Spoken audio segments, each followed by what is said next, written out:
Hi guys, welcome to this week's episode of Real World Basics. So today starts our segment on car care, which I'm really excited for.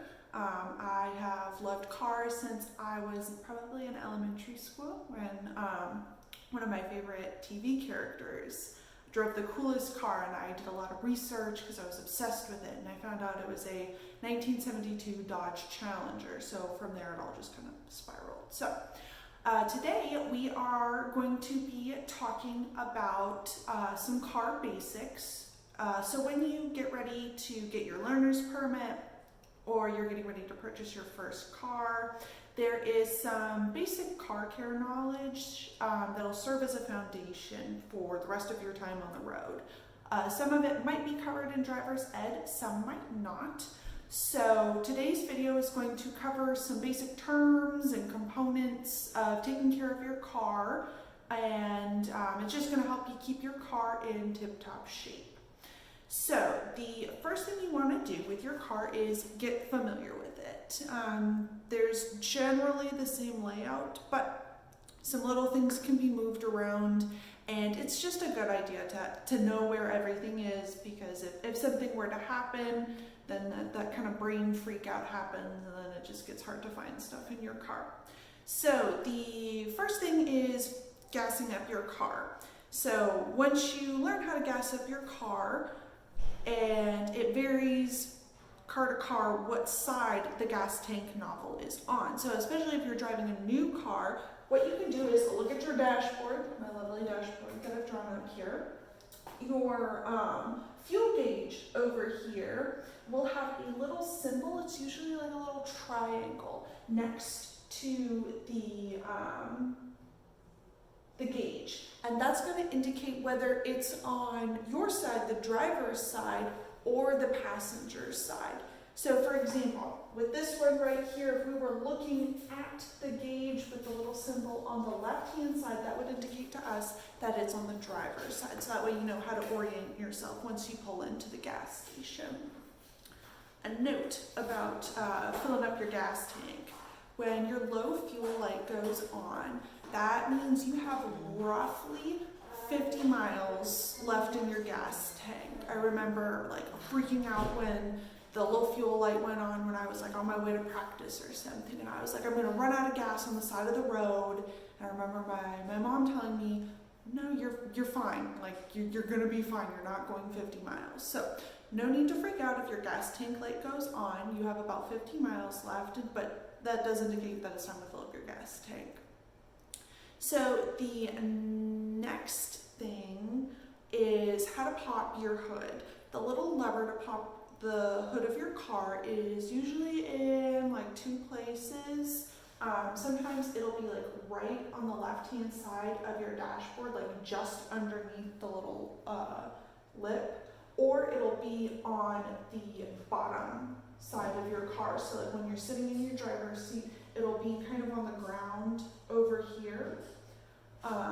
So knowing where that is, so when you go to pop your hood, now if you pop your hood and you can't open it, you need to look under the hood, because sometimes there's an additional lever that you need to pull down there in order to get your hood fully up.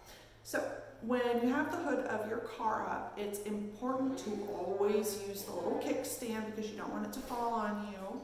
And when it's time to shut the hood of your car, you want to make sure it is fully closed. So give it a good, let it really slam so you know it's locked down there. Because one of the worst things that can happen is after you have the hood of your car up, you get back on the road and it's not fully closed. And then you're driving, you'll see it kind of shake, and the wind will just blow the hood of your car right up, and then you have absolutely no visibility. So to avoid that happening, and you need to make sure it's fully closed. So once you've got a good idea of where all the levers are in your car, you want to get familiar with your car's margins. This is pretty easy when you're regularly driving the same car, but a lot of newer cars have a lot of cameras in them, sensors that beep, and while those are super helpful, it's important to know the margins in your mind, because what if the cameras don't go out and you've always relied on the backup camera to help you back into spaces. So knowing what the margins of your car are going to be really helpful for things like parking, merging, and things like that. The next thing you want to know where it is in your car is your spare tire.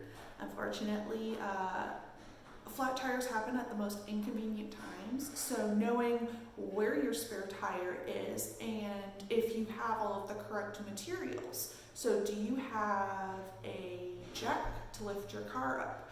Do you have a wrench to get the flat tire off? Now we will be covering flat tires in next week's video, but we're just going to do a little intro to it today. So spare tires are almost always kept in the trunk of the car. Usually you have to lift up like a little cardboard section in the trunk, and it'll be under there. You can keep your spare tire in there. It's also called a donut.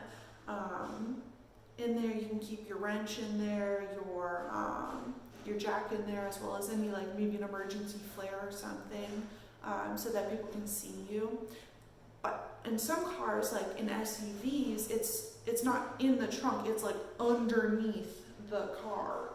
And so you have to have like a certain tool to release it and have it fall down. So knowing where your spare tire is and how to get to it is really important before you get a flat tire. And the next thing is your owner's manual. That's going to be the big little booklet that you usually keep in like your glove compartment or your little center console. And I know it's really boring to look at, but just like flip through it, because it'll tell you about like when your car needs regular maintenance, like when fluids and stuff need to be switched out, when your air vent or air filter needs to be cleaned and stuff like that. And it'll also tell you where stuff in the engine is. So if you need to do some work under there, like filling up some fluid, changing a headlight, blowing a fuse, that'll tell you where stuff is in your engine. And it'll also indicate what like the different lights that light up on your dashboard mean. So if something pops up on there, you've got no idea what it is, no idea what to do, you can look at your owner's manual and it'll tell you. So with all these different cars on the road, it's kind of just helpful to know like what the different sizes and styles are, because like when you take your car in for maintenance, they're going to ask you this, and it's just helpful to know like what your car is. So there's a bunch of different sizes and styles. You've got your compact cars. That's going to be like your little Honda Fit or like Fiat, something really tiny. You've got your sedans. Those are pretty standard, pretty regular. Crossovers are the type of car in between, it's like a mix between a sedan and an SUV. It's just like a much smaller SUV. So like the Subaru Crosstrek is a good compact crossover. And then you've got your SUV, so think your big, I'm trying to think like your Tahoes, your Escalades. Those are really big SUVs. They're designed to hold a lot of people. And then you've got your minivans, so like your Honda Odyssey. And then trucks, for the sake of this video, I'm just going to refer to trucks generally overall, because there's like a million different types of trucks.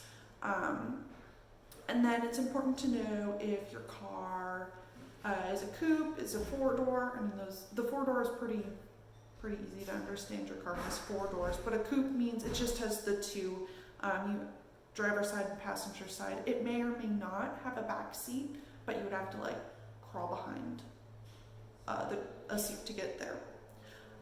So with your tires, there are three main parts of your tires. You've got the tire itself, which is the rubber part that drives on the road. You've got your rims and your hubcaps. So those are the covering and the interior metal part that holds it all together. Then you have your engine. Automatic and manual are the two types of engine. Your automatic is what most people drive. There's no shifting of gears. So you've got your park, reverse, drive, neutral, and those are really your only options to select between. You've got your 2 gas pedals, your gas and your brake. With your manual, you've got the different gears you have to shift between, and you're going to have a 3rd pedal on the bottom, and that's called a clutch. It's also good to know how many cylinders your engine has. So like I drive a little sedan, it's a Pontiac G6, and it is a V4, so that means it has 4 cylinders. The cylinders kind of indicate like how much power your engine has. So with 4 cylinders, I don't go very fast. I can't accelerate really hard. Whereas like my mom's minivan has a V6, and I can usually get up to higher speeds faster with that. And then you've got your big V8s, and those are like race cars. And then with your car, you want to make sure you keep it clean, because that's important to keeping it in good shape. So cleaning the interior, you want to make sure you vacuum, especially if you've got like little ones you carry around in your car, pets. My car is used for transporting dogs. So I've got a nice little seat cover on it to keep my back seat from being completely covered in dog hair, slobber, water, dirt. But vacuuming it regularly is important, as well as cleaning the hard surfaces in it. So like I've got a vinyl dashboard and cloth seats. So I would need to clean those differently. I wouldn't use the same type of like cleaning products on any of those surfaces. And then there are some cars that have like leather seats and leather interior, and that needs to be cleaned differently from vinyl and cloth. So look for car cleaning products that are designed for these specific surfaces in your car. Now, with the exterior of your car, you don't have to be like a professional detailer to do any of this, but I just take my car to like the gas station car wash and I drive in and get it cleaned. But keeping the exterior clean protects the paint on your car and keeps it looking nice. And you want to make sure you get your car washed after like inclement weather. The biggest one is probably like when it snows, because people put salt on the roads, sand, and all of that is super abrasive and damaging to your car's exterior. So if you have like a really big snow day, they've salted the roads. Once everything is melting and it's not completely, and driving on the roads won't completely ruin your car again. Take your car to the car wash, make sure you get all of the like salt washed off your car, because that's really it'll just erode your car, and that's not good. So now that you're getting familiar with your car, we are going to get into the hands-on stuff, which is really fun. My very first car was my sister's hand-me-down car. It was like a really old Honda Civic, and it was really old, and it broke a lot, and stuff was always going wrong with it. But I can fix just about any sort of like beginner car problems. Like I'm a pro at jumping cars, changing tires, stuff like that. So we're going to walk through changing a tire next week, and then we're going to get into headlights and basic car maintenance. So that wraps up this week's episode of Real World Basics. As always, if you have any questions or suggestions for topics you'd like to see covered in upcoming Real World Basics, please do not hesitate to reach out to us on social media or through email. I'll see you guys next week. Bye!